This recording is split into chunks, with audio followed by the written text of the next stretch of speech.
Bismillahirrahmanirrahim. Alhamdulillah, puji syukur kita haturkan kehadirat Allah Subhanahu wa ta'ala. Dialah zat yang memberikan kita kemudahan untuk bisa ikut kajian bersama di kesempatan kali ini. Semoga Allah Subhanahu wa ta'ala memberikan manfaat dari kegiatan kajian yang kita selenggarakan. Astafidu minkum qabla an tastafidu minni. Saya bisa jadi mengambil banyak pelajaran dari Bapak Ibu sebelum Bapak Ibu mengambil pelajaran dari saya. Dan sebagai seorang muslim, proses tanasuh dengan cara belajar bersama adalah bagian dari turunan konsekuensi iman. Seperti yang Allah firmankan di surat Al-Asr, "Wal 'asri innal insana lafi khusr illa alladhina amanu wa 'amilus shalihat wa tawasaw bil haqq wa tawasaw bis sabr." Demi masa yang itu merupakan modal utama bagi setiap hamba. Innal insana lafi khusr. Sesungguhnya manusia pasti berada dalam kerugian. Disebut rugi ketika manusia itu memiliki modal, tapi pada saat dia menghadap Allah dalam kondisi dia membawa dosa. Modal dia adalah waktu, dan Allah kasih janji, namun dia tidak manfaatkan itu, bahkan dia gunakan untuk maksiat, sehingga dia menghadap Allah dalam keadaan membawa dosa. Rugi itu bukan nol, tapi minus. Membawa modal, tapi akhirnya minus. Illal ladzina amanu, kecuali orang yang dikecualikan oleh Allah. Ada 4 kriteria. Yang pertama, orang yang beriman. Dan makna iman ini apa? Makna iman di sini didefinisikan oleh Syekhul Islam Muhammad bin Abdul Wahab dengan apa? Al-ilmu. Illal ladzina amanu, kecuali orang yang beriman, maksudnya adalah orang yang berilmu. Wa 'amilus shalihat, dan mengamalkan ilmunya. Karena yang dimaksud dengan amal saleh adalah amal yang dilandasi dengan ilmu. Wa tawasaw bil haqqi, lalu dia melakukan tanasuh, menyampaikan ilmu yang dia miliki kepada orang lain. Sebagaimana kita ingin masuk surga, maka bagian dari bentuk rahmat seorang mukmin kepada mukmin yang lain adalah menghendaki agar mukmin yang lain masuk surga bersama dengan kita. Sehingga kita ketika mendapatkan kenikmatan duniawi, kita juga berharap agar sesama mukmin yang lain turut mendapatkannya. Demikian pula ketika kita mendapatkan kenikmatan akhirat, maka kita berharap agar mukmin yang lain juga turut mendapatkannya. Sehingga orang yang mengajarkan kebaikan kepada orang lain dalam bentuk amalan akhirat, hakikatnya dia sedang bersama-sama mengajak masyarakat, mari kita bareng-bareng masuk surga. Dan itu bukti kalau dia nggak ada sifat hasad pada orang lain. Karena orang yang hasad, tentu dia menghendaki agar orang lain tidak mendapatkan kenikmatan yang dia punya.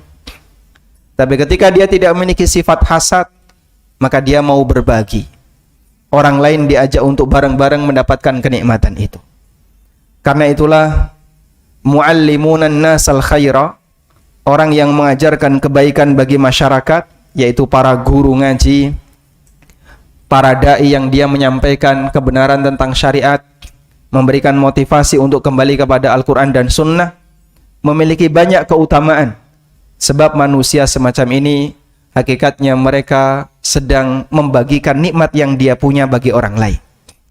Nabi Muhammad SAW adalah manusia yang paling tidak punya hasad kepada siapapun.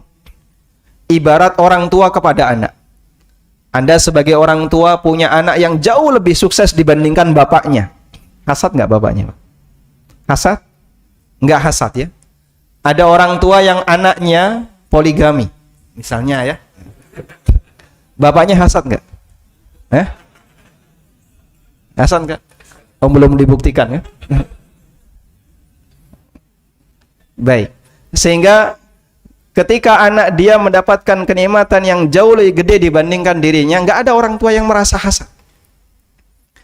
Karena kenikmatan bagi anaknya adalah kebahagiaan bagi dirinya, bagi orang tuanya. Rasulullah SAW ketika melihat umatnya dalam kondisi baik, beliau sangat bahagia. Meskipun secara nikmat duniawi beliau lebih jauh di bawah kenikmatan yang dimiliki oleh umatnya. Sahabat yang lebih kaya dari Nabi sallallahu alaihi wasallam ada nggak, Pak? Secara materi banyak. Dan Rasulullah sallallahu alaihi wasallam nggak punya hasad. Loh, saya pemimpin kok kamu lebih kaya daripada saya? Itu kalau perhitungan pemimpin di tempat kita. Tapi Rasulullah sallallahu alaihi wasallam sekalipun beliau pemimpin, kepala negara, dan banyak bawahan beliau para sahabat yang secara materi jauh lebih kaya dari beliau, Nabi sallallahu alaihi wasallam nggak punya perasaan hasad. Bahkan sampai pun kepada orang kafir. Makanya ketika Rasulullah sallallahu alaihi wasallam sedang mengilak istrinya. Ilak itu apa? Bersumpah untuk tidak menyentuh istri. Ketika beliau sedang mengilak seluruh istrinya, bersumpah untuk tidak menyentuh seluruh istrinya, beliau tinggal di sebuah gubuk milik salah satu orang Ansor, bukan milik beliau. Karena seluruh rumah beliau ada istri, sehingga beliau tidak punya tempat yang di situ kosong dari istri. Maka beliau pinjam sebuah gubuk milik orang Ansor. Di situ beliau tidur selama 1 bulan. Dan beliau mengilak istrinya dalam waktu 29 hari. Karena 1 bulan beliau bersumpah. Datang Umar bin Khattab radhiyallahu anhu. Di siang hari, karena tidak ada wanita, maka beliau masuk. Sementara Nabi sallallahu alaihi wasallam sedang tidur siang. Begitu Umar melihat di dapur, nggak ada apapun yang bisa dimakan selain air. Selain hanya air dan beberapa wadah. Yang terjadi apa, Pak? Umar nangis. Kemudian Nabi sallallahu alaihi wasallam terbangun dan Umar melihat bekas tikar yang ngecap di punggung Rasulullah sallallahu alaihi wasallam. Ditanya oleh Rasulullah sallallahu alaihi wasallam, "Ma yubkik?" Apa yang menyebabkan kamu nangis? Maka Umar mengatakan, "Ya Rasulullah, hadza malikul Furs wa hadza malikur Rum." Ya Rasulullah, saya membandingkan dengan Raja Persia dan Raja Romawi yang mereka punya kekayaan yang jauh lebih megah dibandingkan yang Anda punya. Rasulullah SAW gimana jawabnya? Besok kita taklukkan kerajaan mereka. Begitu jawabannya, Pak? Bukan. Sepeser pun beliau tidak ada keinginan untuk menguasai dunia mereka. Apa yang beliau sampaikan? Dalam rangka untuk penguatan batin ketika orang itu kalah dalam urusan dunia, dikuatkan dengan urusan akhirat. Dan itu teori dalam syariat kita. Sehingga Rasulullah SAW mengatakan, "Ama tarda in kana lahumud dunya walanal akhirah." Apa kamu nggak bahagia ketika mereka hanya punya dunia sementara kita punya akhirat? Jadi sepeser pun tidak ada perasaan hasad yang dimiliki oleh Rasulullah SAW ketika beliau diberitahu urusan dunia baik yang dimiliki oleh kaum muslimin maupun orang kafir. Tayyib. Karena semua manusia ibarat hubungannya dengan Nabi sallallahu alaihi wasallam seperti bapak dengan anak. Dan Rasulullah sallallahu alaihi wasallam bahagia ketika kita bahagia. Terutama ketika kita mendapatkan kebahagiaan di akhirat. Kadang ada sebagian di antara kita yang punya ilmu tentang masalah agama tapi kita pelit berbagi. Sama temannya, ketika temannya tidak tahu, kita nggak memberitahu. Anda misalnya mengikuti sebuah daurah, lalu dapat sebuah kaidah penting dalam masalah syariah yang Anda dapatkan dari seorang ustadz. Ketemu temannya yang nggak ngerti itu, Anda nggak berbagi. Pelit, ini sayang kalau dibagikan. Dia kan nggak datang ke daerah. Padahal saya sudah jauh naik motor, ya, sambil bareng dengan teman-teman biker sunnah misalnya, atau muslim bikers. Lalu sampai di Jember, nimba ilmu di sana, daurah, balik pulang ke Jakarta. Ada yang nggak ikut, dia nggak ngerti beberapa ilmu yang kita punya. Mungkin kita nggak mau berbagi. Karena kadang kita juga pelit untuk urusan akhirat, sebagaimana kita pelit untuk urusan dunia. Maka tanasuh itu bagian dari bukti kita mencintai yang lain. Dan Masya Allah ya, dengan tanasuh seperti inilah umat jadi terjaga, sehingga mereka bisa saling mengingatkan satu dengan yang lain untuk kembali kepada Al-Quran dan Sunnah. Anda bisa perhatikan dua ahli hukum tapi semangatnya bertolak belakang. Ahli hukum syariat, mereka yang belajar di Madinah sampai pada tingkatan doktoral, mereka yang belajar di Riyadh misalnya, atau yang dia belajar di universitas Islam yang lainnya, dia berharap agar kaum muslimin yang lain punya pengetahuan ilmu syariat sebagaimana yang beliau miliki. Andaikan ilmu yang beliau punya itu bisa ditaruh di sebuah baskom. Ini ada baskom ya, ilmu saya udah tak taruh sini. Silakan jamaah kalau mau ngambil nggak usah ngantri seperti minyak goreng, ambil aja ya. Andaikan bisa kayak gitu Pak, kita maunya kayak gitu Pak. Biar nggak capek ya. Mungkin kalau daurah kan pakai capek dulu. Dan proses menyampaikan ini pun belum tentu maksimal dipahami. Andaikan bisa kita taruh ilmu yang kita punya itu di sebuah baskom, dah silakan jamaah mau ngambil gratis. Kita maunya lakukan itu. Karena semangat para asatidah mereka ketika menyampaikan ilmu pinginnya semuanya dipahamkan. Berbeda dengan ahli hukum negara. Ahli hukum yang satu ini Pak, kalau dia tahu ada satu pasal ayat tertentu yang dia punya, biasanya gimana Pak? Ya, dia simpan itu. Nanti ini bisa saya pakai untuk nyerang lawan saya. Dan untuk bisa mengakses ini mahal banget Pak. Konsultan legal hukum ya di negara kita untuk bisa disewa seorang advokat biayanya berapa? Mahal. Berurusan dengan hukum syariat gratis. Anda mau pesan sebuah fatwa tinggal datang ke Jember atau datang ke Roja atau datang ke yang lain, Pak Ustadz saya punya masalah seperti ini, gratis. Tapi ketika kita punya masalah hukum negara, berurusan dengan satu masalah saja, rumah disita Pak ya. Ada yang sampai penyitaan rumah, ada yang ini, subhanallah. Semangatnya jauh berbeda. Yang paham hukum syariat mereka punya semangat untuk dikasihkan bagi-bagi gratis, nggak pakai bayar. Tapi itu Pak kan ada pelatihan berbayar itu. Nah itu karena masalah fasilitas yang beda aja, bukan karena ilmunya yang berbayar. Baik, sehingga kita lakukan semacam ini agar kaum muslimin sama-sama kembali kepada aturan Allah Subhanahu wa Ta'ala. Kita bareng-bareng untuk bertakwa kepada Allah semampu yang bisa kita lakukan. Saya baru belajar, Anda juga belajar, jadi kita bareng-bareng belajar. Wa tawasau bis sabr, dan berusaha untuk sabar. Sabar karena yang namanya godaan ketika orang itu meniti jalan syariat sangat berat. Mungkin saat ini kita berada di jalan yang lurus, ada godaan gembosi untuk belajar. Jangan belajar sama Ustadz Fulan misalnya. Atau ada godaan yang lain, akhirnya kita belok. Kadang belok kiri, kadang balik arah, dan seterusnya. Karena itu butuh banyak sabar. Baik. Mengingatkan seperti ini salah satunya adalah terhadap tradisi yang berlaku di masyarakat.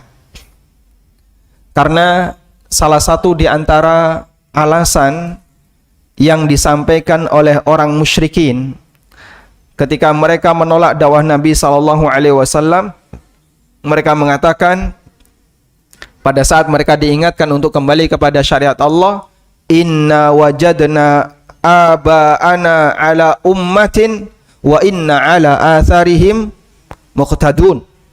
Kami jumpai bapak-bapak kami ala ummatin, mereka mengikuti tradisi seperti ini. Wa inna ala atharihim muqtadun, dan kami mengikuti athar yang mereka tinggalkan. Sehingga kami mengikuti apa yang mereka ajarkan. Kebiasaan dijadikan sebagai apa? Alasan untuk mempertahankan, padahal untuk mempertahankan kebiasaan itu, padahal aslinya itu bertentangan dengan syariat. Itu sudah dari dulu. Sehingga ketika para nabi alaihi wassalatu wassalam mereka berdakwah, salah satu di antara alasan yang mereka gunakan untuk mempertahankan kesesatan adalah beralasan dengan tradisi. Kami sudah punya tradisi semacam ini dari sejak dulu, nenek moyang kami kayak gini. Ngapain kau datang ngubah-ngubah?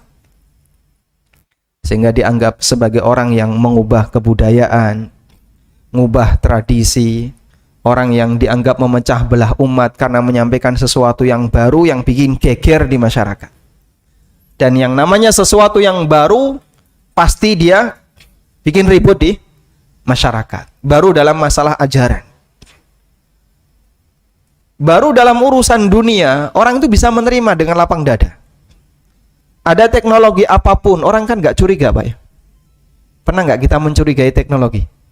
Wah, jangan-jangan ini nanti ngerusak umat, memecah belah umat. Kita nggak mencurigai itu. Tapi kalau baru dalam masalah ajaran, orang curiga. Jangan-jangan ini merusak umat dan seterusnya. Rasulullah SAW datang dengan Islam yang dianggap sesuatu yang baru. Bada'al Islamu ghariban. Islam dimulai dalam kondisi terasing. Gharib, sesuatu yang asing. Karena semua orang menganggapnya satu yang baru. Wa sayaudu ghariban kama bada. Dan nanti akan kembali menjadi sesuatu yang asing sebagaimana saat Islam itu mulai. Fatuba lil ghuraba. Maka tuba, kebahagiaan bagi al-ghuraba, orang yang dianggap asing. Tuba itu punya dua makna. Makna yang pertama adalah kebahagiaan, makna yang kedua adalah pohon tuba. Ada sebuah pohon di surga yang disebut dengan pohon tuba. Yang disebutkan dalam riwayat ketika ada gagak ya, yang dia melintasi bawah pohon ini, di bawah pohon ini teduh ya. Dia melintasi bayangan pohon ini dari mulai ujung awal ketika gagak itu masih muda bisa terbang sampai ujung akhir belum nyampe hingga gagak itu tua. Saking gedenya pohon ini. Tayyib. Kemudian jamaah yang dimuliakan Allah Subhanahu wa taala, kita akan sebutkan beberapa tradisi yang bermasalah yang dilakukan oleh masyarakat. Ada satu buku khusus yang ditulis oleh Syekh Muhammad bin Shalih Al-Munajjid mengumpulkan tentang perbuatan haram yang banyak diremehkan oleh masyarakat. Buku itu judul bahasa Arabnya Al-Muharramat Allati Istahana Bihan Nas. Hal-hal haram yang banyak diremehkan oleh masyarakat. Dan buku itu sudah diterjemahkan ke dalam bahasa Indonesia. Sudah cukup banyak terjemahan, ada yang versi gratis, kadang juga dibagikan gratis untuk jamaah yang haji atau umroh. Sehingga ini termasuk di antara buku yang diterima oleh pemerintah Saudi dan juga yang dijadikan sebagai program untuk didakwahkan ke umat. Namun di buku ini Al-Muharramat Allati Istahana Bihan Nas, di situ tidak hanya khusus membahas masalah muamalah, tapi umum untuk semua pelanggaran yang terjadi di masyarakat. Karena itu urutan yang pertama yang beliau sebutkan adalah kesyirikan, kemudian beberapa praktek kekufuran, perdukunan, sihir, dan seterusnya. Nah, saya sempat tanya kepada panitia kajian, nanti arahnya untuk tema kajian kita lebih khusus ke muamalah ataukah praktek pelanggaran secara umum? Kalau praktek pelanggaran secara umum, ya nanti kita pakai acuan buku itu. Tapi kalau praktek muamalah berarti kita pilihkan yang ada kaitannya dengan muamalah. Kemudian panitia menghendaki khusus yang berkaitan dengan muamalah. Baik. Sekarang kita akan lihat beberapa praktek pelanggaran dalam masalah muamalah yang banyak terjadi di masyarakat. Nah, jamaah dimuliakan Allah Subhanahu wa taala, dalam sebuah tradisi ketika itu dilakukan oleh satu pihak, tidak melibatkan pihak yang lain, biasanya akan lebih mudah untuk diubah. Misalnya tradisi pribadi kita, ada yang punya kebiasaan sebelum tidur selalu ngerokok misalnya. Lalu yang bersangkutan dapat nasihat, Pak, seperti ini tidak boleh, Bapak harus tinggalkan, ini berbahaya bagi kesehatan Bapak, dan Allah mengharamkan kita untuk melakukan tindakan yang membahayakan diri kita. Baik, lalu orang itu bertobat. Ada nggak pertimbangan, nanti kalau saya bertobat mas, kemudian saya tinggalkan rokok, tutup itu pabrik rokok. Masya Allah, Bapak memang rokok sehari berapa? Kok sampai bisa nutup pabrik gara-gara tobat dari rokok. Dia ketika taubat dari seperti ini melibatkan yang lain enggak? Tidak. Enggak melibatkan yang lain. Karena itu urusan pribadi dia. Sebuah tradisi yang mungkin sudah menjadi kebiasaan dia sejak masih muda sampai beliau tua masih suka dengan rokok, begitu dia berubah tidak ada keterlibatan dengan yang lain. Tapi ketika tradisi itu berkaitan dengan interaksi yang lain, ketika itu diubah, lebih sulit untuk dilakukan. Sehingga satu berubah, pasangannya belum berubah. Susah, Pak. Makanya dakwah di sini sifatnya harus menyeluruh, tidak bisa sebagian, sebab perubahan sebagian belum bisa menghilangkan semuanya. Meskipun upaya yang bisa kita lakukan adalah mempengaruhi siapapun yang bisa kita jangkau. Tayyib. Nah, untuk bagian yang pertama ada beberapa praktek yang dilakukan oleh masyarakat meskipun sudah jadi kebiasaan. Terutama yang paling banyak kita jumpai adalah transaksi riba. Walhamdulillah di majelis ini sudah pernah membahas tentang bedah buku Ada Apa Dengan Riba. Dan saya tidak mengulang ini secara detail. Namun kita paham ini termasuk di antara pelanggaran yang cukup mengakar di masyarakat. Praktek riba, terlebih ketika gerakan-gerakan anti riba itu belum muncul. 2010, 2011, dan beberapa tahun setelah itu bahkan ada Entrepreneur University ya. Ada Entrepreneur University, sebuah komunitas di mana pendirinya memotivasi kepada para pengusaha, jika kau ingin terbukti sebagai orang yang jujur dan amanah, undang bank ke tempat usaha kamu. Kan nanti dilakukan verifikasi.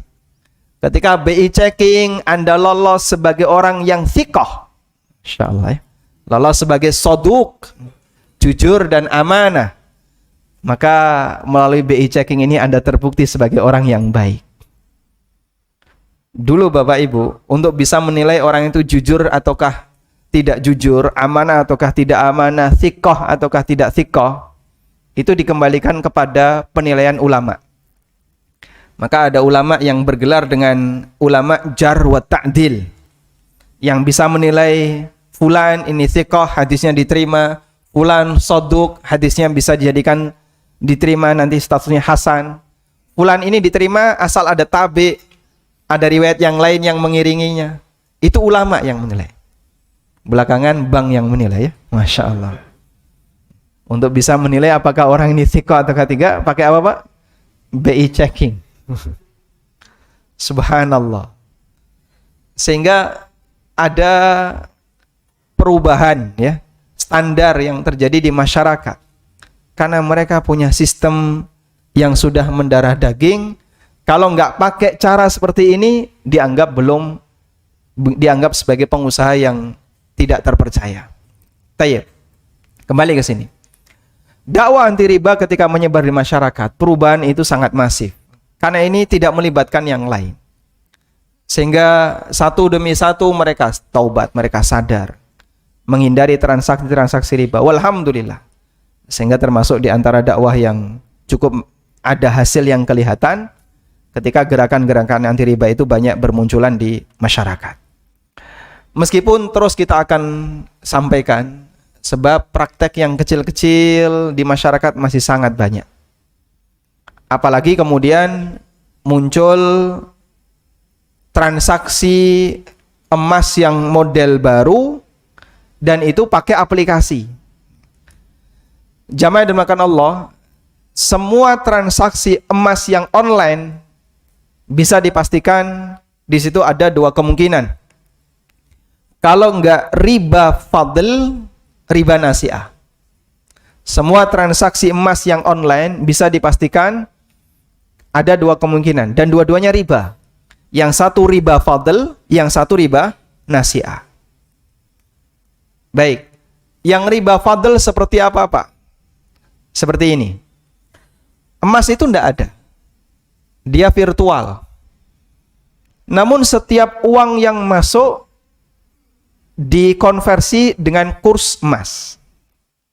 Misalnya ya, ada sebuah aplikasi dengan inisial D. Ya. Lalu Anda top up di situ. Senilai berapa? Sekarang harga emas 900.000. Anda top up 9 juta.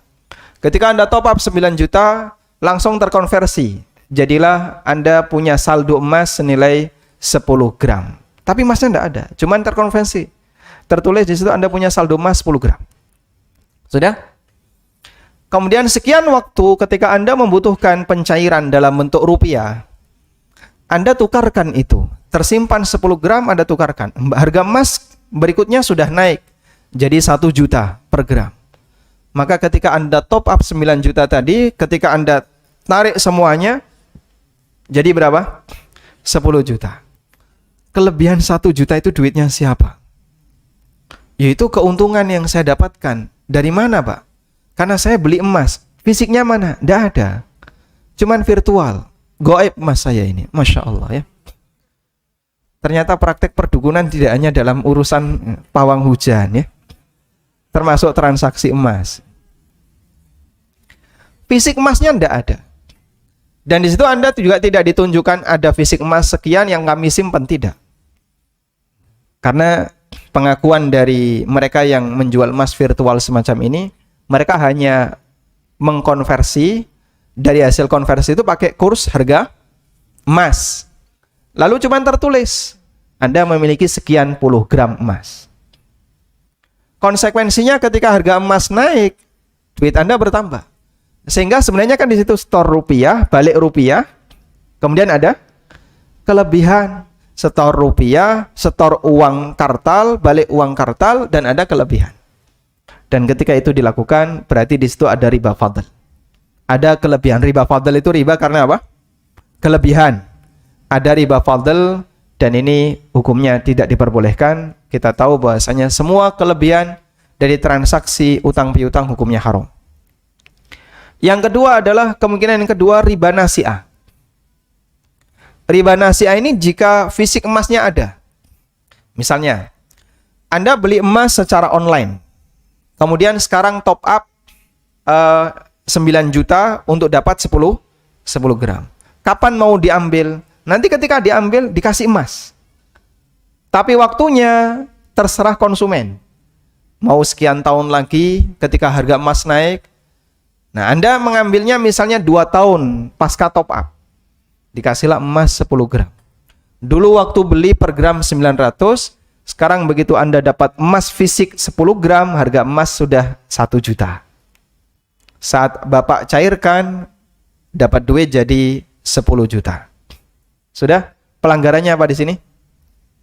Pelanggarannya riba nasi'ah. Riba nasi'ahnya di mana? Jual beli emas tidak tunai. Dan Nabi SAW mensyaratkan, فَإِذَا اخْتَلَفَ هَذِهِ الْأَجْنَاسِ فَبِئُوا كَيْفَ شِئْتُمْ مَا كَانَ يَدًا بِيَدٍ.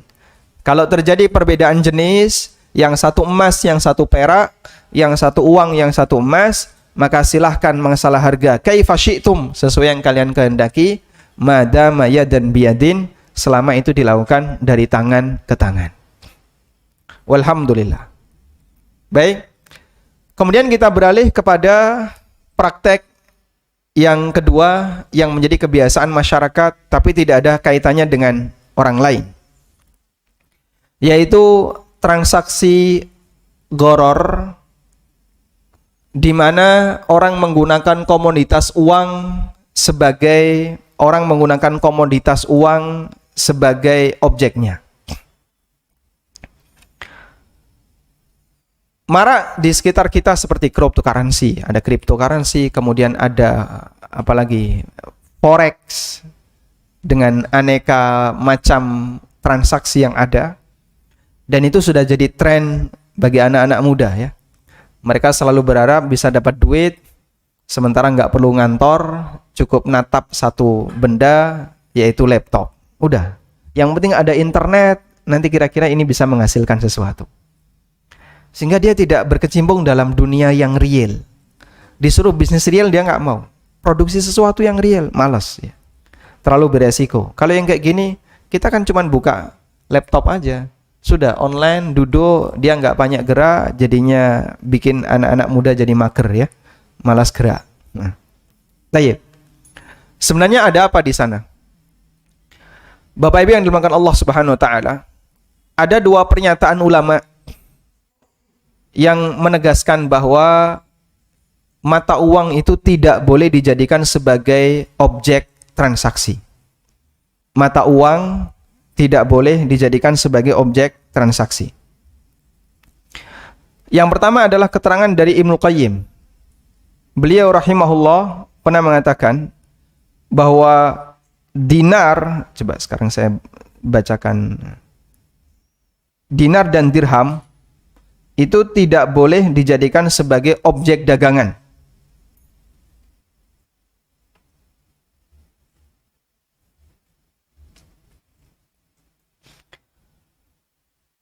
Ibnu Qayyim rahimahullah ta'ala pernah mengatakan, balil wajibu an takuna nuqutu balil wajib an takuna nuqud ra'sul amwal. Yang wajib bahwa namanya uang harus menjadi ra'sul amwal, standar harga modal dalam transaksi. Wa yumna'u min ja'lin nuqudi muttajaran, dan dilarang untuk menjadikan mata uang sebagai objek dagangan. Lalu kata Ibnu Qayyim, fa innahu bidzalika yadkhulu 'alan nasi minal fasadi ma la ya'lamuhu illallah. Karena kalau itu terjadi akan ada efek samping besar, kerusakan di masyarakat yang nilainya tidak ada yang tahu kecuali Allah. Dan isyarat Ibnu Qayyim ini kalau dalam bahasa ekonomi kita mengenal dengan istilah economic bubble, gelembung ekonomi. Mata uang beredar di mana-mana dalam jumlah yang banyak, transaksi uang banyak, tapi komoditasnya tidak ada. Ketika peredaran uang jauh lebih dominan dibandingkan komoditas, efek sampingnya apa, Pak? Inflasi. Yang disebut oleh Ibnu Qayyim, fa innahu bidzalika yadkhulu 'alan nasi minal fasadi ma la ya'lamuhu illallah. Karena kalau uang itu dijadikan sebagai objek transaksi, akan ada kerusakan di masyarakat yang nilainya tidak ada yang tahu kecuali Allah.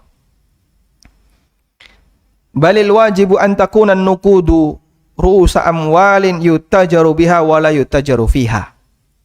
Namun yang benar, yang wajib dilakukan adalah uang itu dijadikan sebagai modal untuk usaha dan bukan objek perdagangan. Modal itu berarti gimana? Mengeluarkan uang lalu diwujudkan sebagai bentuk yang real, komoditas yang real, dalam bentuk barang atau jasa yang itu bisa dirasakan oleh masyarakat. Zimbabwe menjadi seperti itu. Anda pernah lihat ya video pasar uang di Zimbabwe? Uang diwadahi angkong, Pak. Tahu angkong, Pak? Gerobak kecil ya. Terus ditimbang dalam jumlah yang sangat banyak. Dan mereka terbiasa dengan pasar uang seperti ini. Ya meskipun pasar uangnya pasar uang tradisional, tapi karena itu lebih dominan dibandingkan dengan peredaran barang dan jasa, efek sampingnya nilai uang mereka tidak ada. Hilang nilai. Yang itu diisyaratkan oleh Ibnu Qayyim sebagai tindakan yang kalau dilakukan akan muncul fasadun kabir ma la ya'lamuhu illallah. Kerusakan besar di masyarakat dan hanya Allah yang tahu kira-kira ukuran kerusakan seperti apa. Dan kita bisa saksikan salah satu di antara efek samping adanya perdagangan bebas dalam masalah uang adalah inflasi di semua negara yang dimana uang itu dominan diperdagangkan, nggak bisa dihentikan. Indonesia berapa? Ya. Ada berapa inflasi? Tingkat inflasi Indonesia. Pokoknya ada ya. Kalau menurut berita sih 3% per tahun. Berita ya. Yang tentu saja mungkin berbeda dengan informasi dari para analis. Tayyib. Kemudian ada juga keterangan dari Al-Ghazali.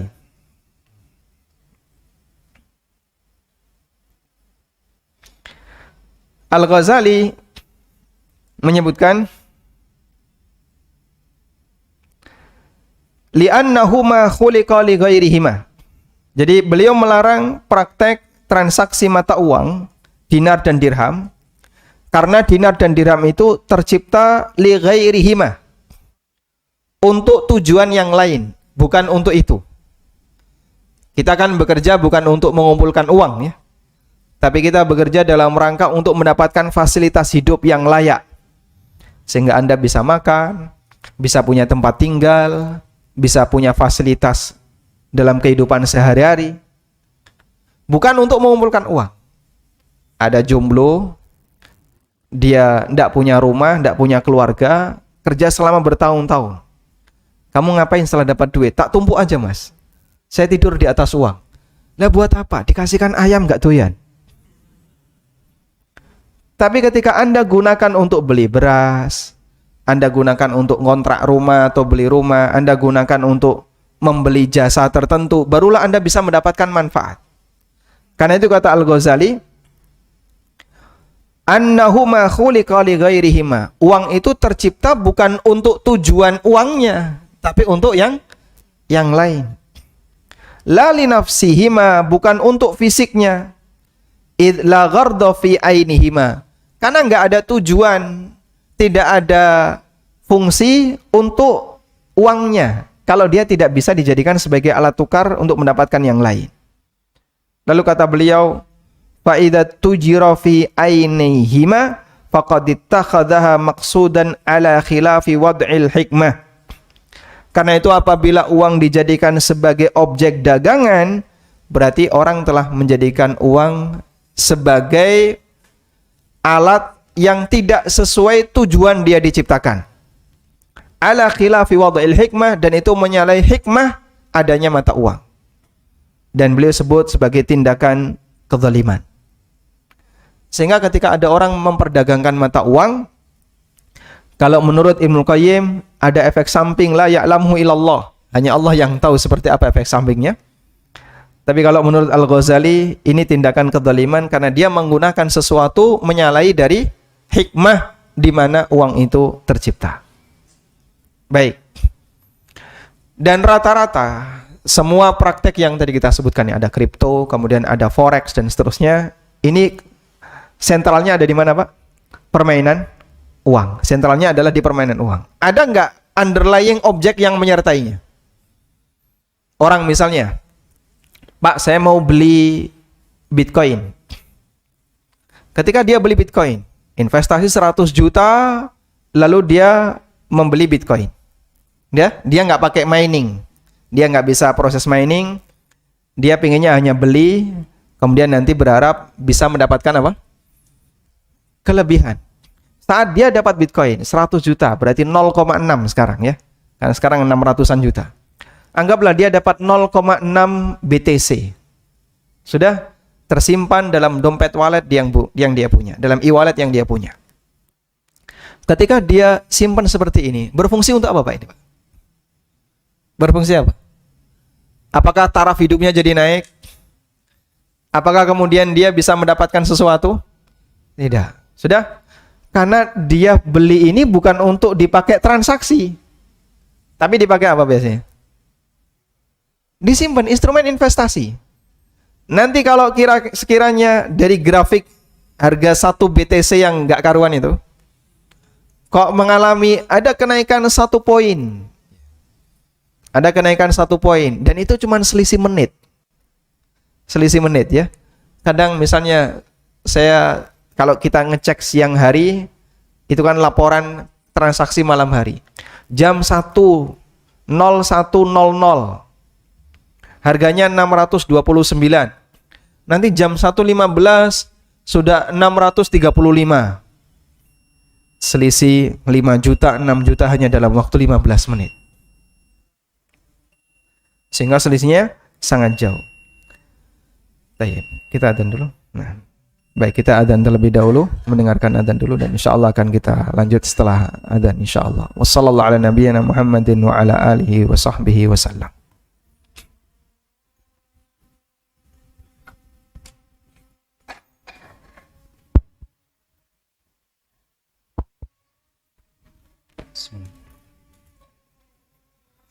Allahu Akbar, Allahu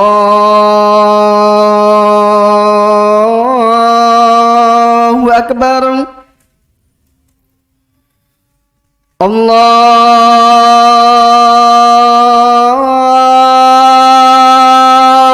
Akbar,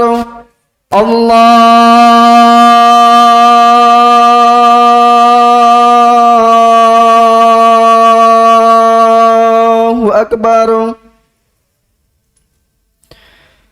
أشهد أن لا إله إلا الله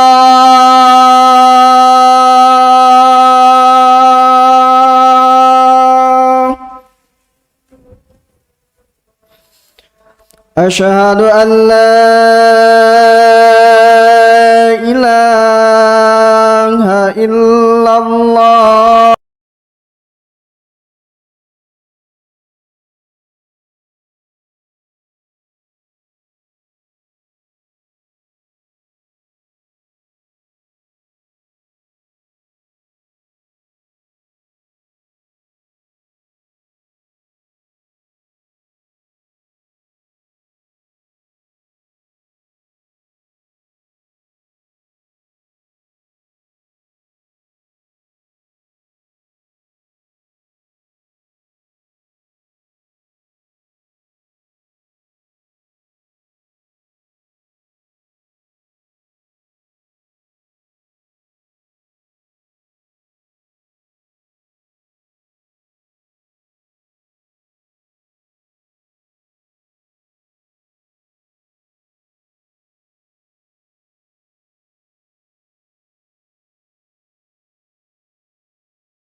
Nanti Muhammad dan Muhammad.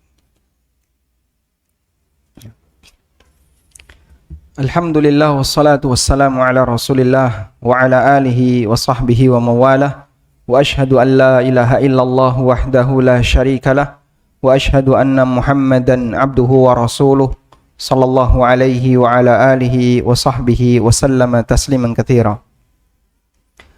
Untuk bisa mengetahui kira-kira apa sih bermasalahnya ketika orang bermain di dunia kripto, Anda bisa merujuk satu hadis, hadisnya riwayat Bukhari dari sahabat Ibnu Abbas radhiyallahu anhuma.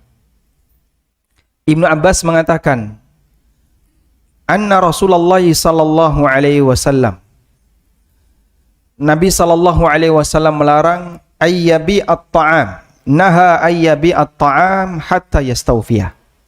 Nabi sallallahu alaihi wasallam melarang orang yang membeli makanan untuk dijual kembali. Beliau larang jual kembali hatta yastawfiyah, sampai orang itu menerimanya. Saya ulang ya.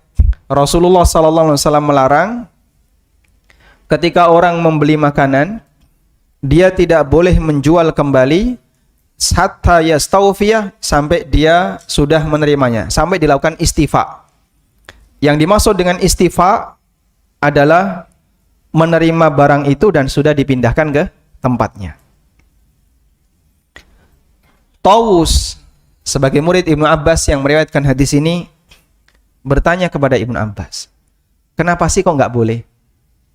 Kenapa kok nggak boleh? Ruginya itu di mana? Sisi bermasalahnya itu di mana? Saya beli dari A, misalnya beli sembako gitu ya. Kemudian ketika sudah saya bayar, Ketika saya sudah bayar, jadi saya datang ke toko A atau mungkin by online, saya telepon, A, kamu punya beras sekian? Punya. Baik, berapa harganya? 5 juta. Langsung saya transfer 5 juta. Sudah? Beras ini milik siapa? Milik penjual atau pembeli? Kenapa? Karena sudah bayar. Kalau belum bayar, milik siapa? Yang benar. A, saya aja ya. Saya beli di A. A, kamu punya beras? Punya berapa? 5 juta. Baik, deal ya 5 juta. Besok saya transfer. Besok saya transfer. Besok ya transfernya ya. Siap. A setuju. Oke. Sudah? Kemudian saya cari B, C, D. Saya punya beras sekian kintal, ada nggak yang mau? Harganya berapa? 6 juta. 6 juta. Sudah? Baik. Beras tetap ada di A. Nggak pernah ditaruh di tempat saya. Cuman saya bilang transfernya besok. Beras ini milik siapa? Milik saya atau milik penjual? Kenapa? Hah? Belum dibayar. Kenapa belum? Sudah deal. Kalau sudah deal, milik siapa, Pak? Penjual atau pembeli? Sudah deal tapi belum bayar, milik penjual atau pembeli?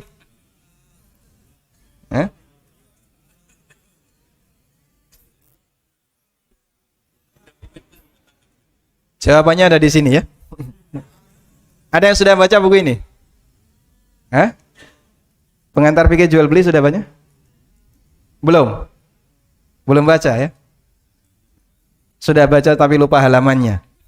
Tidak apa-apa ya, yang penting ingat isinya. Milik penjual atau pembeli, Pak? Kenapa milik penjual?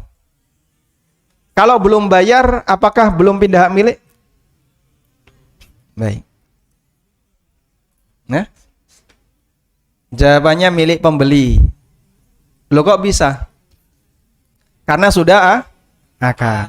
Kalau sudah akad, maka pindah hak milik meskipun belum bayar.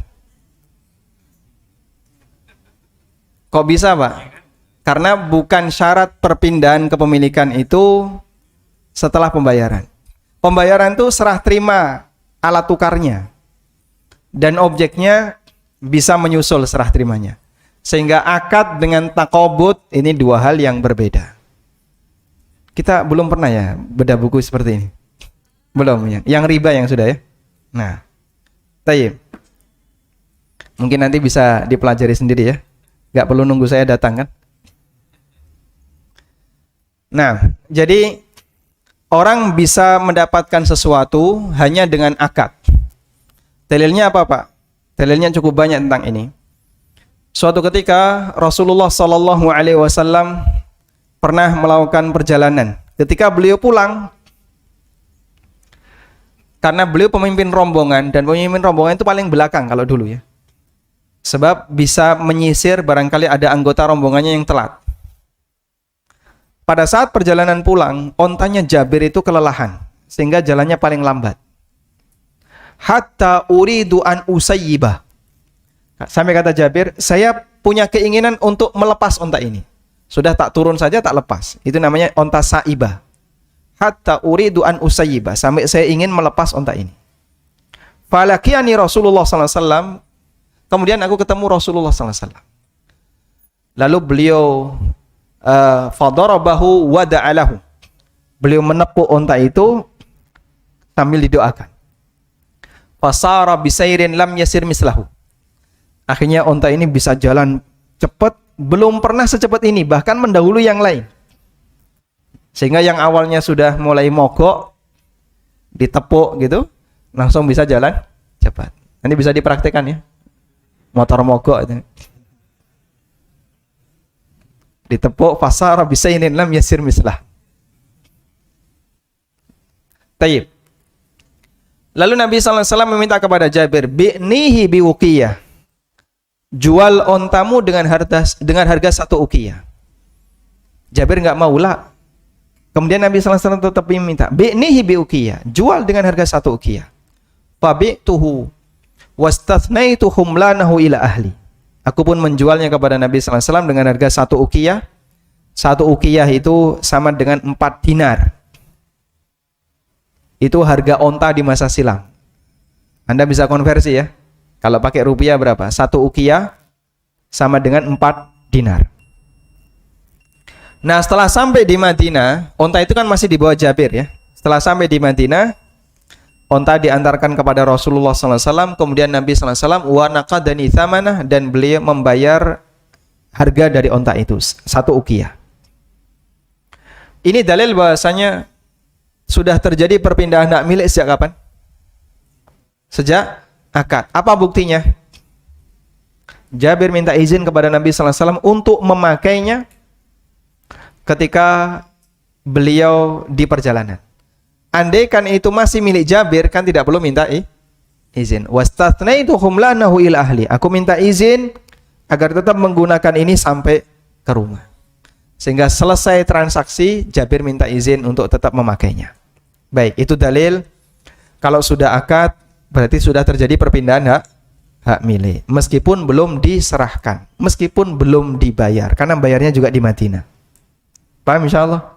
Maka bedakan antara akad dengan serah terima. Serah terima itu hal yang kedua setelah akad. Baik. Kembali kepada hadis Ibnu Abbas tadi. Ibnu Abbas ditanya oleh Tawus, apa sih salahnya orang beli beras ya, kemudian sudah transfer, sudah bayar ya, kemudian dia tawarkan ke orang lain, lalu dibeli oleh orang lain, kemudian orang itu transfer, saya beli 5 juta, saya tawarkan ke B 6 juta, B transfer tunai ke saya 6 juta, kemudian saya minta kepada toko, tolong kau antarkan beras ini ke B, gak usah ke rumah saya. Itu dilarang oleh Rasulullah SAW. Ruginya di mana, Pak? Ruginya di mana? Kan sama-sama untung lah.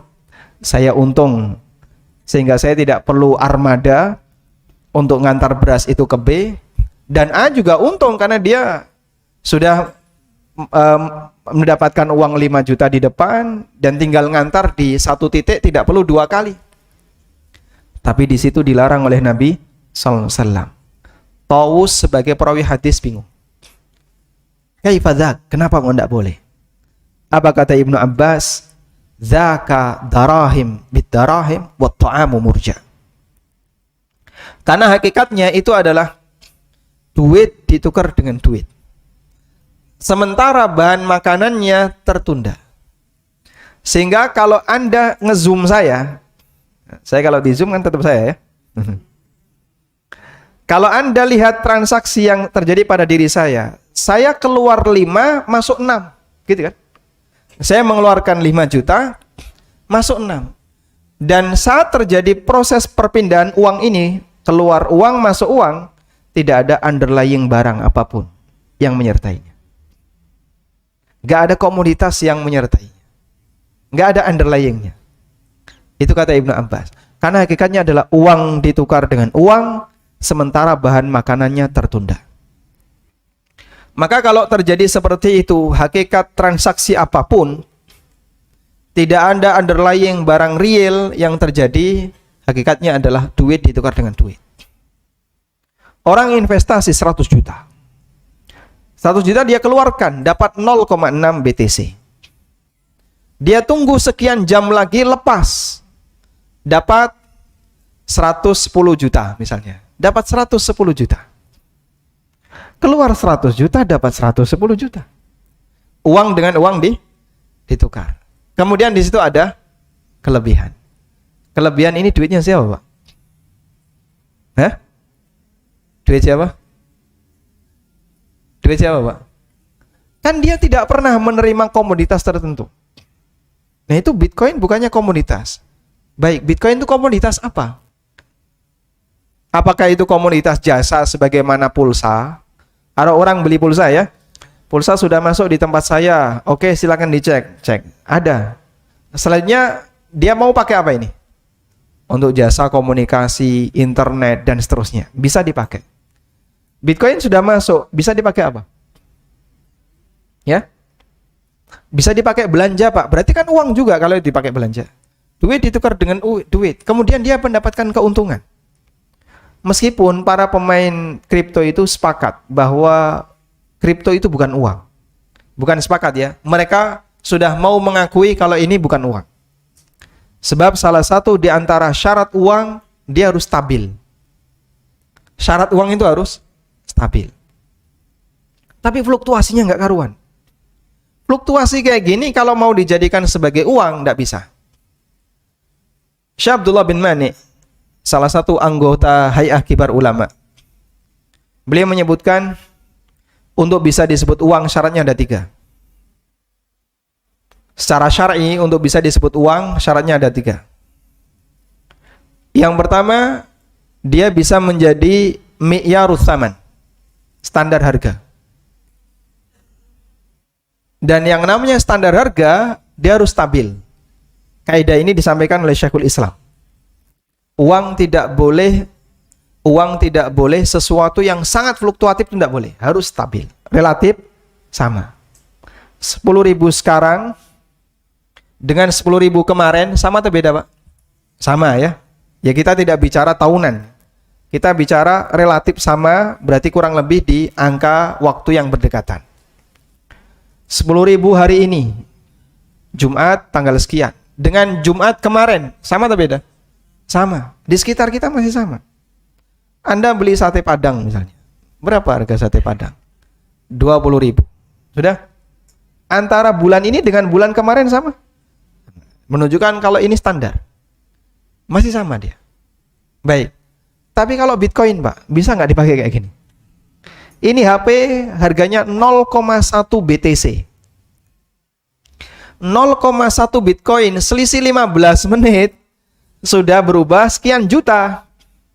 Nggak mau lagi. Sekarang jadi berapa? 15 menit yang lalu 0,1. Sekarang sudah 15 menit tambahannya jadi 0,15. Tambah 0,05. Nanti setengah jam lagi geser lagi. Nah kok hargamu jadi nggak karuan gini? Karena duit saya nggak karuan. Nggak bisa jadi standar harga. Sehingga dia tidak memenuhi mata uang. Yang kedua, dia bisa dijadikan sebagai alat tukar. Dia bisa dijadikan sebagai alat untuk tabadul, alat tukar. Bisa dipakai transaksi. Sehingga diterima oleh masyarakat. Banyak negara belum mau menerima, meskipun ada sebagian yang mau menerima. Yang ketiga, bisa dipakai sebagai alat untuk menyimpan kekayaan. Bisa digunakan sebagai media untuk menyimpan kekayaan. Ketika sebuah objek terpenuhi 3 unsur ini, maka layak disebut sebagai mata uang. Rupiah itu bisa dipakai untuk mewakili kekayaan ya. Bapak tabungannya berapa? Sekian juta. Oh berarti ini di angka standar. Bapak berapa? Sekian miliar. Oh berarti Bapak kaya kan? Sehingga bisa mengukur tingkat kekayaan seseorang dengan apa? Nilai harta. Bahkan objek saja, dia hartanya berapa? Oh dia punya tanah di sini, kurang lebih nilainya sekian. Orang itu mengukurnya pakai apa? Uang. Misalnya, si A tinggal di pelosok Klaten. Punya sawah 2 hektar. Pelosok Klaten sawah 2 hektar. Per meter 100.000. Sawah ya. Dan itu pun belum tentu ada yang mau beli. Si B tinggal di Menteng. Punya tanah 200 meter. 200 meter Menteng dengan 2 hektar pelosok Klaten, mahal mana? Ya. Orang kan ngukurnya bukan luas tanahnya. Ngukurnya apa, Pak? Nilai uang. Sehingga dia bisa dijadikan sebagai alat penyimpan kekayaan. Itu yang dimaksud alat penyimpan kekayaan. Yang kedua, rupiah bisa dipakai alat tukar, ma'ruf ya. Kita bisa menggunakan itu untuk transaksi. Yang ketiga, nilainya relatif stabil.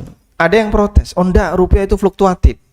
Coba sekarang Anda bandingin, kita bicara real. Anda beli cilok sekarang 5.000, bulan kemarin 5.000 dapat sama. nggak kurang satu pun bola ciloknya. Lu kok sama? Oh, karena dia punya kestabilan. Ya, kecuali minyak goreng ya. Ini pengecualian, nggak kita bahas ya. Baik. Nah, pada saat kondisi stabil, normal, mata uang itu nilainya kurang lebih normal. Memang kadang ada fluktuatif. Fluktuatif itu kan karena masalah demand and supply ya. Atau masalah permainan pasar. Di titik pasar tertentu ada objek yang dia sangat fluktuatif. Seperti Lombok misalnya. Itu masalah permainan. Tapi secara umum untuk komoditas yang lain relatif sama. Baik. Karena itulah di posisi ini mereka tidak mengakui kripto yang sifatnya sedemikian rupa sebagai mata uang. Sebab tidak memenuhi ketiganya. Bukan alat tukar yang bisa diterima masyarakat. Kemudian nilainya nggak karuan. Dan mungkin tinggal satu saja bisa dipakai untuk menyimpan kekayaan. Meskipun orang yang nyimpan kekayaan dalam bentuk kripto selalu deg-degan. Yakin itu. Dan setiap hari dia hanya update terus kan gitu ya. Sehingga tiap hari nggak bukannya membaca Quran tapi membaca fluktuasi harga. Subhanallah. Gimana orang kaya tapi terlalu nggak tenang. Selalu deg-degan karena sangat beresiko. Wallahu ta'ala alam. Baik, mungkin demikian yang bisa kita sampaikan sebagai pengantar. Wassallallahu ala nabiyyina Muhammadin wa ala alihi wa sahbihi wasallam.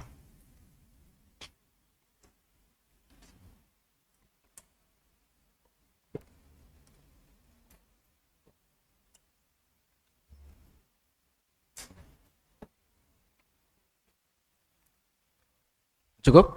Sampai di sini?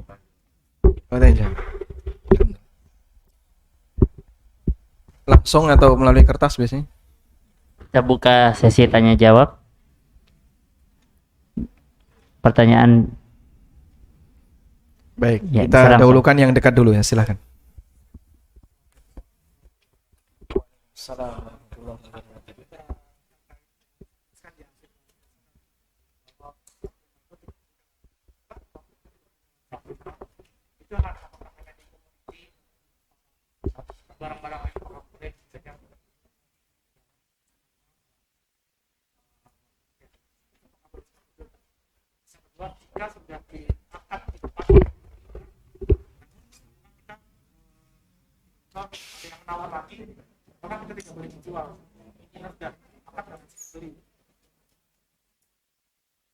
Yang kedua gimana? Terjadi transaksi antara akad dan sudah akad di awal, lalu tiba-tiba ada si C datang kan. Si B ini tidak memberikan kejelasan kan, kayak harga rumah kan. Dia janji menawarkan 1 miliar, DP itu di bawah 1.000 gitu. Terus tiba-tiba si C datang menawar rumahnya 2 miliar. Terus si B ini nggak ada kejelasan gitu. Terus Oh gitu, baik. Baik. Nah, kita sampai jam berapa, Pak? Jam 8, Pak? Kita sampai jam 8, Pak. Jadi barangkali Bapak nggak capek berdiri, mungkin bisa duduk mendengar. Enggak apa berdiri ya? Nah, Masya Allah. Barangkali nunggu sholat nanti terlalu lama ya. Baik, yang pertama terkait keterangan Ibnu Abbas tadi, di mana orang tidak boleh menjual sesuatu sebelum dia terima, apakah itu hanya berkaitan dengan bahan makanan ataukah berlaku juga untuk komoditas yang lain? Ada keterangan dari Ibnu Abbas. Teks hadis Nabi SAW memang untuk makanan. Tapi kata Ibnu Abbas, wa ahsibu kulla syai'in mithlahu. Dan menurutku, kata Ibnu Abbas, wa ahsibu kulla syai'in mithlah. Dan menurutku, semua komoditas seperti bahan makanan. Sehingga nggak boleh untuk diperjualbelikan sebelum diterima. Anda beli semen dari toko bangunan. Anda beli semen 10 sak. 1 sak 50.000, Anda beli 500.000. Sudah, transfer aja 500.000. Sudah. Setelah itu Anda tawarkan ke tetangga, ada nggak bapak-bapak, ibu-ibu yang butuh semen? Nggak usah ngantri, saya anter, gitu ya. Lalu tetangga Anda tertarik. Berapa? 550.000. Baik, saya beli. Lalu tetangga Anda transfer ke Anda. Anda transfer ke toko bangunan 500, si B transfer ke Anda 550. B nawarkan ke yang lain melalui Facebook. Siapa yang butuh semen? Saya jual harga 600, 10 sak. C tertarik. Oh, saya mau. Transferlah C ke B. 600. C tawarkan ke yang lain. Ini kalau nggak diputus kan kayak gitu terus, Pak. Andai kan anggap objek semen ini adalah kripto ya. Kalau nggak diputuskan kayak gitu ya. Jadinya fluktuasinya hanya permainan orang-orang yang dia cuman gerenengan masalah harga, bicara-bicara masalah harga, saya mau lebih tinggi, akhirnya naik, kadang turun. Ini kapan akan putus? Makanya kata Ibnu Abbas, wa ahsibu kulla syai'in mithla. Dan menurutku semua objek yang lain sama seperti itu. Sama seperti itu. Sehingga ketika dia belum diterima, maka hakikat yang terjadi adalah uang ditukar dengan uang. Untuk kasus A, yang orang pertama keluar 500, masuk 550. Yang B keluar 550, masuk berapa? Nanti C seperti itu. Jadi ujungnya harga itu jadi 1 juta.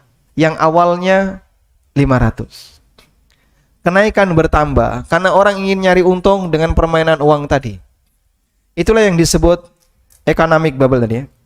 Di mana peredaran uang jauh lebih dominan, sementara objeknya tertunda sampai di Z jadilah 1 juta, toko bangunan ngirim di Z jadi 1 juta. Dan itu dilarang oleh Rasulullah SAW karena hakikatnya itu adalah uang ditukar dengan uang. Dipahami insya Allah ya?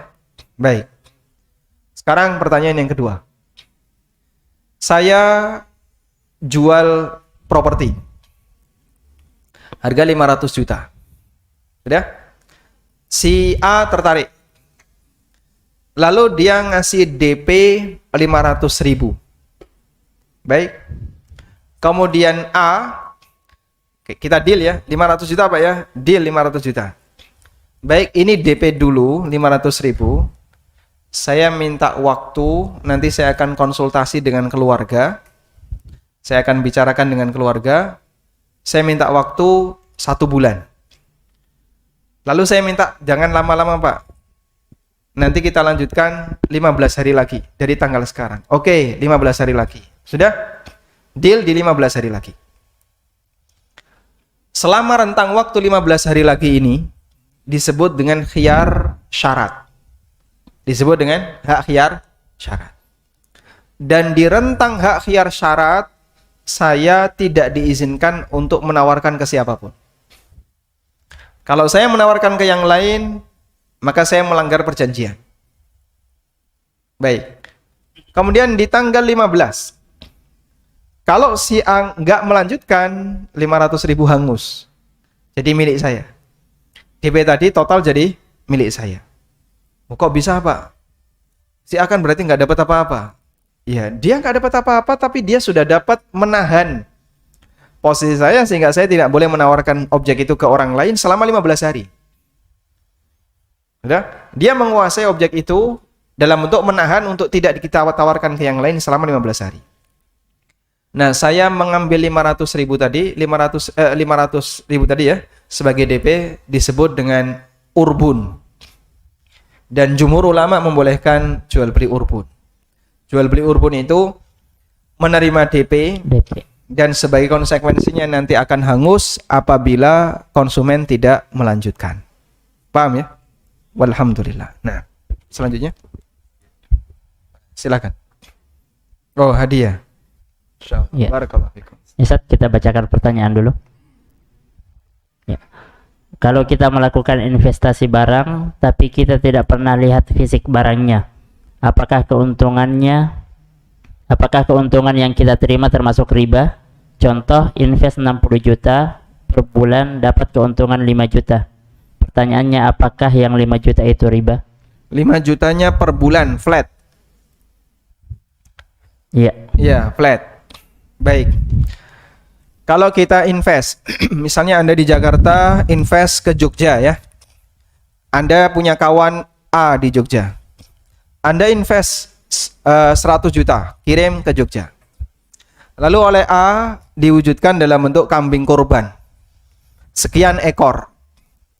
Dan Anda nggak pernah lihat barangnya, paling cuma dikirimi foto. Ya. Itu pun di zaman kita mudah ngirim gambar. Andai kan dulu Pak, sebelum ada HP Android, sebelum orang mudah ngirim foto, harus pakai email, itu pun jarang karena internet belum ada misalnya. Kita cuma ditelepon, saya sudah belikan barang, jadi sekian ekor kambing. Idul Adha terjual semuanya. Terjual semuanya, sehingga dari 100 tadi untung 20 juta. Sudah? Boleh nggak kita menerima modal dikembalikan 100 plus bagi hasil 50-50 jadi 110? Boleh atau tidak? Boleh nggak? Kenapa nggak boleh? Karena akhirnya mengeluarkan uang 100 balik 110, begitu? Tidak, ini beda dengan yang tadi. Anda ini melakukan akad mudharabah, bukan akad jual beli. Kalau mudharabah, posisi A sebagai penerima modal sebagai apa ini? A sebagai penerima modal itu statusnya sebagai apa? Mudharib. Sebagai apa? Mudharib. Kajian bedah buku pengantar permodalan dalam Islam. Ada yang ikut, Pak? Ikut? Setiap subuh di ANB. Oh, enggak ikut ya. Di sini bukan pemirsa ANB ya. Di situ kita membahas tentang akad mudharabah dan musyarakah. Bukunya nggak ada di sini ya. Tentang pengantar permodalan dalam Islam. Jadi ketika Anda di Jakarta ngirim modal ke A di Jogja, lalu dia belikan kambing, meskipun Anda nggak lihat gambarnya dan seterusnya, status A ini mudharib.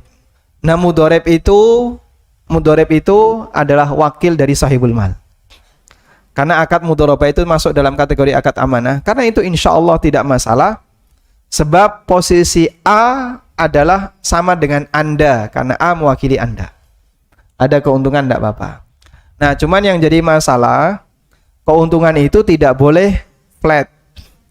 5 juta terus tiap bulan. Apa bedanya dengan bunga bank? Bunga bank fluktuatif, Pak. Yang ini flat. Kalau flat kan lebih syar'i. Kata siapa? Ada keterangan yang disampaikan oleh para ulama. Kalau nggak salah Ibnu Rushd ya. Beliau menyebutkan ajma'a kullu man nahfadhu anhu min ahli ilm. Para ulama yang saya ketahui mereka sepakat bahwa tidak boleh ada salah satu dari anggota mudharabah maupun anggota musyarakah yang dia mendapatkan ribhun muayyan, keuntungan nilai tertentu dari transaksi mudharabah. Namun harus mengikuti hasil yang ada. Sehingga nggak boleh 5 juta flat. Pokoknya tiap bulan Bapak gampang 5 juta nanti saya transfer 5 juta. Nggak boleh kayak gitu. Bagi hasil itu tidak boleh berdasarkan modal. Modalnya berapa? 100.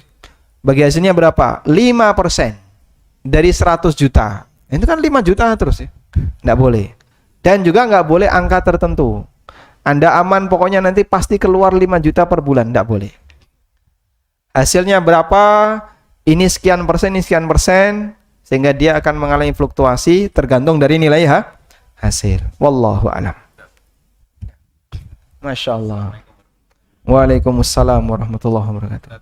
Tadi yang ditanyakan kan selalu menyerap bagi hasil. Sekarang kalau hasilnya rugi gimana? Baik, bagaimana kalau rugi? Kalau rugi, orang yang bekerja dia rugi kerja yang tidak dibayar. Dia sudah bekerja 2 bulan, 3 bulan, 4 bulan rugi. Selama 4 bulan dia bekerja, sepeser pun dia nggak dapat bayaran. Dan itu dia rugi. Sementara kerugian pemodal ada di mana? Modalnya berkurang. Yang kemarin keluar 100 juta, sekarang tinggal 60. Sehingga sisa ini dikembalikan ke pemodal, pemodal duitnya berkurang, mudharib dia kerja selama 4 bulan nggak dapat apapun. Seimbang ya? Baik. Sehingga untuk bagi hasil itu berdasarkan kesepakatan 50-50, 40-60. tapi untuk kerugian berdasarkan apa yang dikeluarkan. Kalau dia keluar modal, berarti ruginya di modal. Kalau dia keluar kerja, ruginya di kerja. Wallahu a'lam. Iya. Ya, ini ada pertanyaan lagi, Ustaz. Assalamualaikum warahmatullahi wabarakatuh, Ustaz. Waalaikumsalam. Apakah pajak berkendaraan itu termasuk riba? Apakah pajak kendaraan termasuk riba? Jawabannya bukan riba. Di situ tidak ada praktek riba ya. Nggak ada praktek utang piutang, tidak ada praktek jual beli, tukar menukar, tidak ada. Tapi itu adalah kewajiban yang ditetapkan oleh negara untuk para pengguna kendaraan. Dia harus bayar pajak sekian rupiah sesuai dengan kriteria dari kendaraannya. Wallahu a'lam. Ya, berikutnya, Ustaz. Assalamualaikum, Ustaz. Waalaikumsalam. Sebulan lalu saya diajak suami bertemu dengan seseorang. Dia ngajak gabung dengan Bitcoin dan menjelaskan kepada kami tentang Bitcoin. Setelah semua dijabarkan, suami saya masukkan uang 5 juta untuk awal. Walaupun yang akan dicari uang 500 juta untuk modal Bitcoin. Setelah saya pahami, saya bilang ke suami bahwa Bitcoin itu haram. Lalu saya dicerai, dikira ikut campur dengan mata pencahariannya. Apakah Bitcoin ini sejenis judi, Ustaz? Kalau disebut judi, memang saya dulu pernah punya pernyataan itu ya. Dan kemudian saya tanyakan ke Ustadz Irwandi, kalau beliau belum sampai pada tingkatan judi, tapi resiko ruginya sangat tinggi sehingga mukhatarahnya besar, untung-untungannya besar. Mukhatarah itu spekulasinya sangat besar. Meskipun beliau sendiri belum menyebut itu sebagai tingkatan judi. Dan ada sebagian masyayikh yang memberikan jawaban terkait kripto dan beliau sebut syabihun bil maisir, mirip seperti judi. Mirip seperti judi. Dan ini di posisi mereka yang melarang menggunakan kripto sebagai instrumen investasi. 5 juta keluar, suami Anda dapat apa? Tidak mendapatkan apapun. Cuman ada janji, ini kalau nilainya naik nanti 5 juta bisa berubah jadi sekian juta. Kadang orang lihat aplikasi. Awalnya para pemain itu kan pakai aplikasi game ya. Game, dia dikasih modal oleh aplikasi, kemudian dia main di situ kok kayaknya kok gampang dapat untung. Ketika dia merasa kok gampang dapat untung, kayak pemain forex itu awalnya game dulu. Dia merasa ini main game kayak gini kok gampang banget. Berubahlah dia ke pakai duit. Berlawanan dengan bandar. Anda beli apa? Saya beli yen. Bandarnya dolar Singapura, yen lawan dolar Singapura. Siapa lawan siapa? Nanti satu menang, satu kalah. Di saat yang satu menang, dia menang di atas kerugian yang lain. Untung ruginya seperti itu. Kalau ini terjadi, maka hakikatnya adalah taruhan. Ini naruh uang, meskipun kalahnya tidak sampai 100%. Sehingga misalnya dia pasang 10 juta, ya mungkin nanti dapat 10 juta 500 ribu. Yang ini 10 juta jadi 9 juta 500, hilang 500 ribu. Jadi kalau nggak sampai hilang total. Tapi kami sarankan kalau bisa dana suami tadi ditarik, silahkan ditarik. Jika mau bisnis, kembali lagi ya, lakukan untuk hal yang real. Hal real yang bisa Anda produksi, yang bisa Anda jual, atau Anda titipkan ke orang yang dia memiliki unit usaha real, bukan bermain di sektor seperti ini. Karena ini sangat jelas merusak keuangan masyarakat. Dan kripto itu realnya ada 1, sekian triliun yang hilang. Karena mereka ketika investasi dinilai 800-an juta, sekarang cenderung turun kan. Dan fluktuasinya tergantung apa kata Elon Musk. Ya. Kalau dia lagi ngemut gitu kan, nanti gabung kripto naik kan. Jadi tergantung investornya. Kalau investornya pada hilang, turun. Itu penggemarnya kalau hilang semuanya, hilang nilai. Nggak ada nilainya. Karena di sini hanya masalah berapa banyak penggemarnya. Dia bernilai karena komunitasnya masih kuat. Begitu ditinggal komunitasnya, dia bisa hilang nilainya. Wallahu a'lam. Insyaallah. Fadhal. Waalaikumsalam.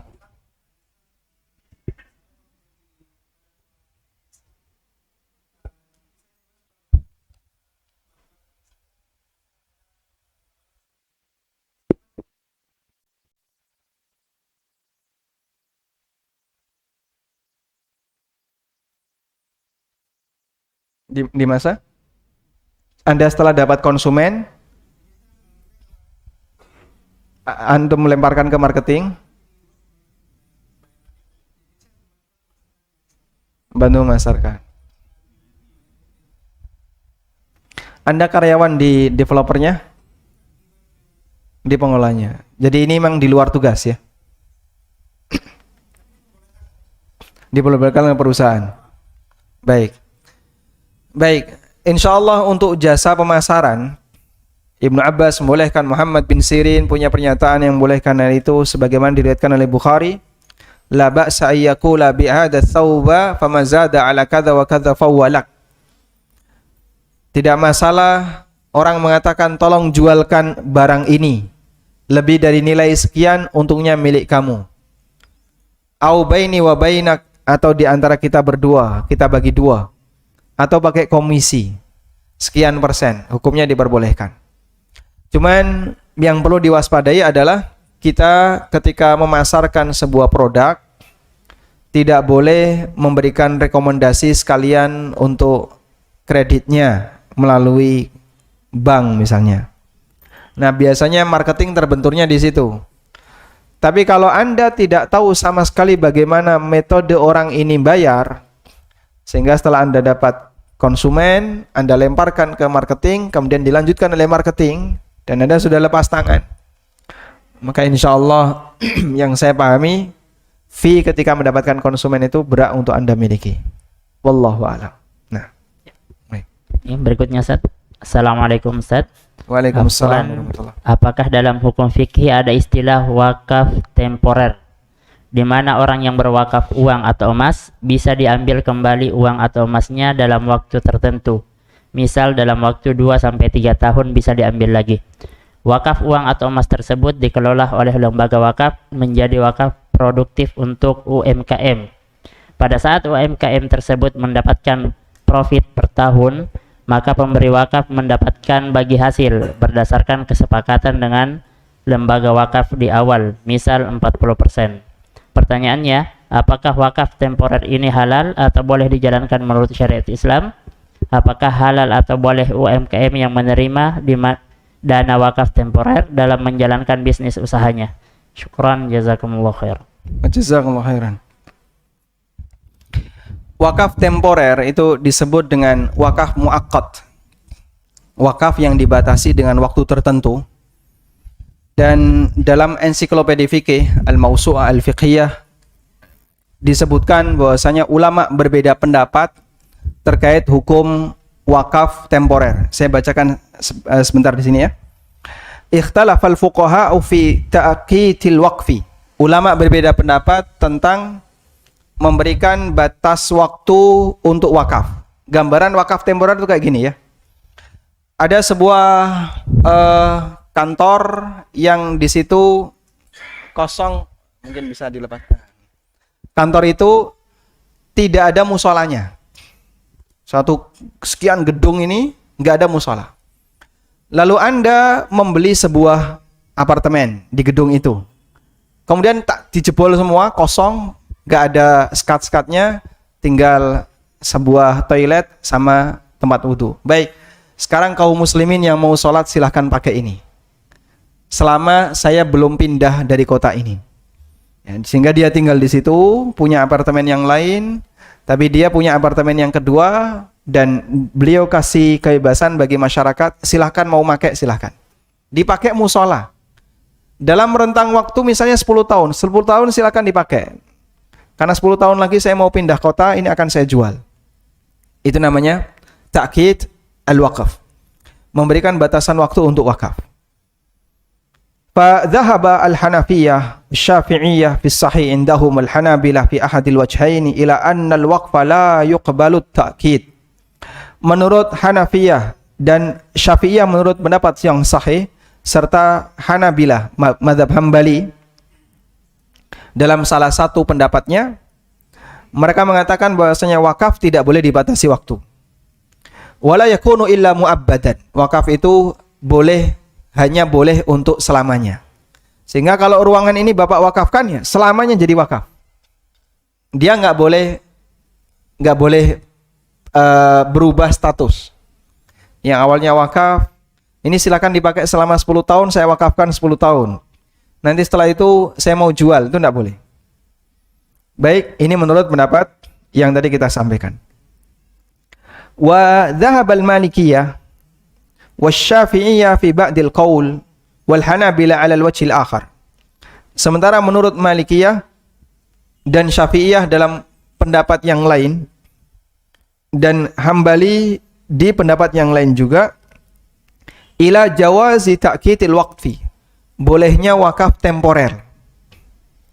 Dia wakafkan gedung ini hanya dalam waktu 10 tahun, itu diperbolehkan. Wala yushtaratu fi sihhatil waqfi at-ta'bid, dan mereka tidak mensyaratkan wakaf itu sah jika selamanya. Tayyib. Fayasihu waqfuhu muddatan muayyanah, sehingga boleh diwakafkan di rentang waktu tertentu. Wa ala kullin, isinya dalam hal ini intinya ada khilaf di antara para ulama. Nah, sekarang untuk objek yang liquid bisa nggak dijadikan sebagai objek wakaf? Objek liquid bisa bentuknya uang atau emas atau apa lagi? Yang nggak habis pakai ya, uang atau emas ya. Baik, bisakah menjadi objek wakaf? Pada asalnya objek yang habis pakai nggak bisa dijadikan sebagai objek wakaf. Seperti air misalnya, Anda ngantarkan jeruk anget ke ustadz, ini saya wakaf untuk ustadz. Maka ini kalau diterima dibiarin aja, karena kalau diminum kan habis itu ya. Kalau ini kita komitmen dengan akad wakaf, berarti ini dibiarin aja. Setiap ustadz kajian ini dipasang, nanti disimpan lagi, kajian lagi dipasang lagi. Inilah objek wakaf. Kok nggak habis-habis? Ini objek wakaf, nggak boleh diminum ustadz ya. Tapi ketika dia diminum habis, air, listrik, kemudian apa lagi? Beras, nasi, dan seterusnya, tidak bisa dijadikan sebagai objek wakaf. Nah, sekarang uang itu gimana? Sifat uang apa, Pak? Kalau dipakai habis nggak? Habis ya? Baik. Uang itu ketika dipakai, dia habis karena berubah wujud jadi yang lain. Sehingga bukan tujuan utama. Beda dengan HP. Kalau HP ini, dia tujuan utama, sehingga bisa langsung dipakai. Digunakan untuk fasilitas sehari-hari. Karena itu uang bukan tujuan utama. Dia hanyalah alat tukar yang nanti akan diwujudkan dalam bentuk benda yang menjadi tujuan utama. Nah, sekarang yang jadi pertanyaan, tapi kan uang itu bisa bertahan nilai nominalnya. Misalnya wakaf 10 juta, angka 10 juta itu bisa bertahan nggak? Bisa, meskipun dia berpindah-pindah. Sehingga saat dia kumpulkan itu di badan wakaf, lalu badan wakaf mengumpulkan dari yang lain sehingga terkumpul total 100 juta. Kemudian ini diutang-utangkan kepada masyarakat yang butuh tanpa bunga. Balik lagi setelah diutangkan muter, balik lagi. Tetap terkumpul 100 juta. Sehingga dari kegiatan ini nominal 100 juta itu tidak berkurang. Itulah makna wakaf tunai. Ini makna wakaf tunai. Dan ulama membolehkan, ada sebagian ulama membolehkan hal semacam ini. Dan ini dilakukan di sebagian lembaga sosial di Kuwait. Ada sebuah badan wakaf yang disebut dengan Bab Rizki Jamil. Ada perusahaan yang dia membuat lembaga wakaf itu dan mengumpulkan dana wakaf dalam bentuk uang tunai, lalu diputar kayak tadi. Sehingga dana itu secara nominal utuh, tapi dia mengalir kemana-mana. Itulah makna wakaf tunai. Nah, apakah ini boleh nanti dikembalikan lagi kepada pemiliknya? Jadinya wakaf apa tadi? Mu'aqqad, wakaf yang dibatasi waktu, temporal. Apakah boleh seperti itu? Ada dua pendapat yang tadi sudah kita sampaikan. Sehingga menurut pendapat yang nggak boleh kayak gitu, berarti nggak boleh Anda tarik. Selamanya harus tetap di situ. Tapi kalau boleh, berarti akadnya adalah memberi utang kepada yang lain hakikatnya. Meskipun dia disebut sebagai wakaf temporal. Wallahu alam wa sallallahu ala nabiyyina Muhammadin wa ala alihi wa sahbihi wa sallam. Wa akhiru da'wana alhamdulillahi rabbil alamin. Subhanakallahumma wa bihamdika asyhadu an la ilaha illa anta astaghfiruka wa atubu ilaik. Wassalamualaikum warahmatullahi wabarakatuh.